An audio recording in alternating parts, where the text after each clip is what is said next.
সময়টা জীবনে আসাটা ভীষণ দরকার।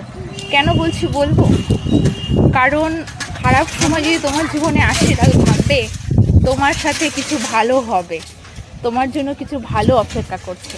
যেমন আমাদের শরীর খারাপ হলে আমরা ভাবি যে কখন ঠিক হবে, কিন্তু যখন শরীর খারাপ হওয়ার আগে আমরা কিন্তু ভাবি না যে আমাদের শরীরটাকে ঠিক রাখতে হবে, কারণ আমাদের কাজ করতে হবে।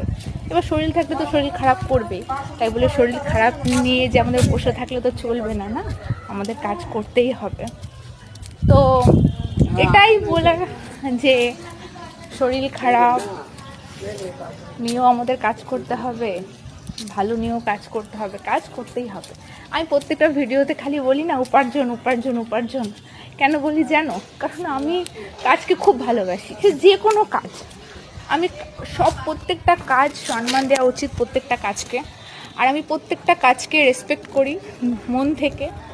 আর যে যেটা করছে সেটা তার পেটের জন্য করছে, তো সব কাজকেই সম্মান দেওয়া উচিত। তো তোমরা সেই কাজ নিয়ে কাজ করো আর পরিবারকে দেখো, এটাই। তো আমার এই কথাটাই বলার ছিল যে যারা কাজ পাগল মানুষ তারা কমেন্টে বলে যাবে আমি ঠিক বললাম কি ভুল বললাম, কারণ আমি একজন কাজ পাগল মেয়ে। সিরিয়াসলি আমি খুব কাজ পাগল মেয়ে।